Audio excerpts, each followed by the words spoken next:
The car guy, he's in Fashion Valley talking about some driving tips. Yeah, hey, are you staying dry, Dave? Hey guys, how you doing? Well, you know, we don't get this very often, and when we do, and we're driving, you know, if it rains, we want to go 10 miles an hour faster so we won't be late. But one of the things I want to mention is safe driving tips. One, if you haven't got new wiper blades, you'll get them today. Two, never use your cruise control. When you use cruise control in this type of weather, hydroplaning actually is more predominant. And what's hydroplaning? That's when the vehicle tires get up on top of the water and you have no control. The only way out of it is get out of the gas. But the biggest thing is slow down.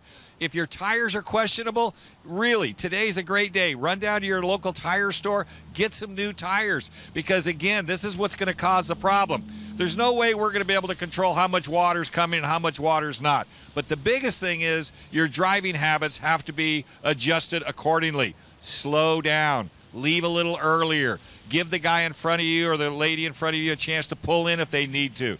You know, the key is it's all about driving smart, because, you know, nobody needs water more than San Diego County, and we want you and your family to be safe. But we have had accidents everywhere. People with oversized loads. That's another thing. If you're in the trucking industry or you're hauling something from here to there, make sure your load is distributed. If it's not, you got more weight on the back than you do on the front, that's another issue you're going to have.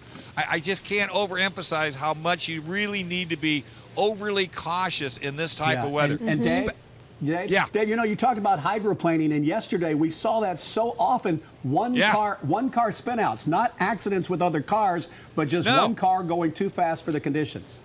Well, and they panic when they're when you get up. Well, you've done it before, Dave. When your wheels get up on that water. You panic, and the minute you do, you start turning the wheel, and that's when you get yourself in trouble. Or slam on your brakes. And I was just going to say that. That's the thing that you should not do, is slam on your brakes. Yeah, and you mentioned windshield wipers. I went for the longest time without changing my windshield wipers. I finally did. Oh, it's a whole new world out there. Yeah, and they were glued to the windshield when you tried to peel them off, weren't they? Just about. Oh, that's but funny. we laugh about it, but it's so critical in a storm like this to have and that. Dave, you obviously drove down there. So how slick are the roads? Did you feel it on your commute? They're slick. They're really slick, and well, you've got over a year's worth of oil built up on these roads. And the other thing too, and I've noticed a lot of this: wipers on, headlights on. Yes. If you don't do the two, you could get a ticket. Yeah, and that is, and it's so easy not to do. You flip those windshield wipers on and you don't think about your lights. The newer cars, of course, lights are on most of the time anyway, but that's a good suggestion. Dave Stahl, thank you so much, man. Thanks, Dave. I mean, they were simple tips. Everybody knows how to drive in the rain.